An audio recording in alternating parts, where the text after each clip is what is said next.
ठीक है, बहुत शुक्रिया सालिक, हमें डिटेल्स बता रहे थे लाहौर की। अब दरिया चनाब में पानी के बहाव में इजाफे के बाद झंग में भी मुमकिन सैलाब के खदशे के पेश नज़र हाई अलर्ट जारी कर दिया गया है। सैलाबी रेला 48 घंटों बाद तरीमों के मकाम से गुजरेगा।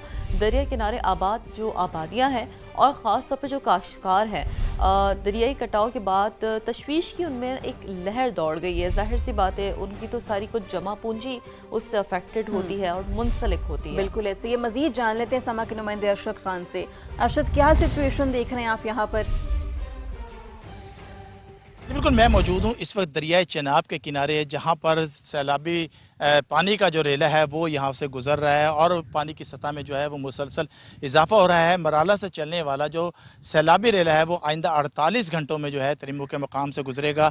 यहाँ पर जो इलाका मकीन है वो भी काफ़ी मुश्किल में दिखाई दे रहे हैं। हमारे साथ यहाँ पर एक इलाका मकीन भी मौजूद है, उनसे उस बारे में बात भी करते हैं।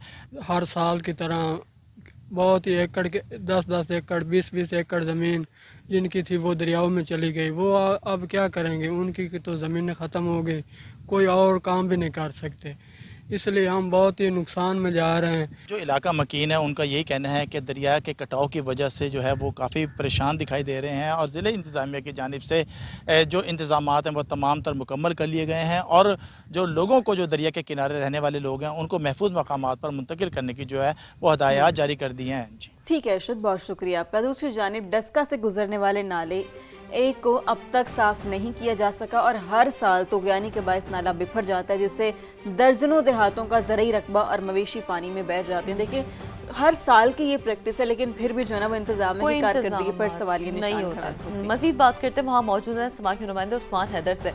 उस्मान, अपडेट कीजिए।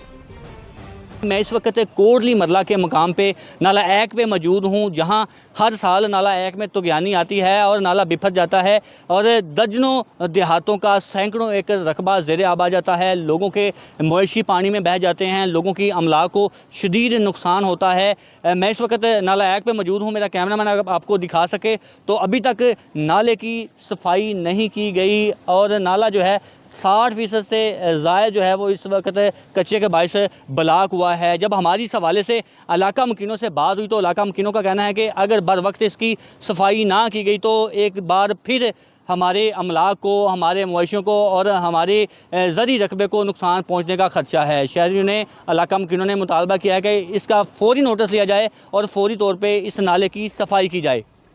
ठीक है जी, तो ये तो सूरत हाल थी नाला है कि अब मानसून बारिशें इस साल भी हसन अब्दाल के नवाही इलाके कोहलिया समेत दर्जनों देहातों के मकीनों के लिए जहमत बन गई है।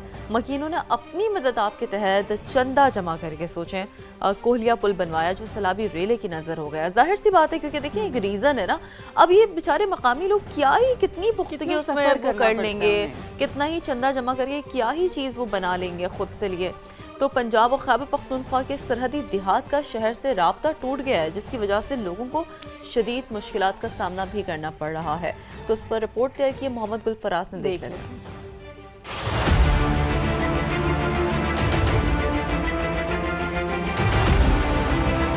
मॉनसून सीजन एक बार फिर हसन अब्दाल के शहरियों के लिए आजमाइश। दरियाए हरों का तेज रेला फिर कोहलिया पुल को बहा ले गया। पंजाब और खैबर पख्तूनख्वा के सरहदी देहात का शहर से जमीनी राब्ता मुनक़ता। मकीन कई किलोमीटर का अजाफी सफर करने पर मजबूर। तलबा और मरीज सबसे ज्यादा परेशान। स्कूल के जो बच्चे हैं उनका या जो मरीज हम लेके जाना हो उनके लिए फिर हमें परेशानी होती है। जब मानसून बारिशों का सिलसिला शुरू होता है या डैम वाले पानी छोड़ते हैं, उस पानी का बहाव इतना तेज होता है कि हमें कई कई घंटे जो है ना हम मसूर होकर रह जाते हैं। हमारा राब्ता शहर से बिल्कुल मुनक़ता हो जाता है। गुज़श्ता साल भी हमने ये पुल बनाया, बारिश की वजह से टूट गया।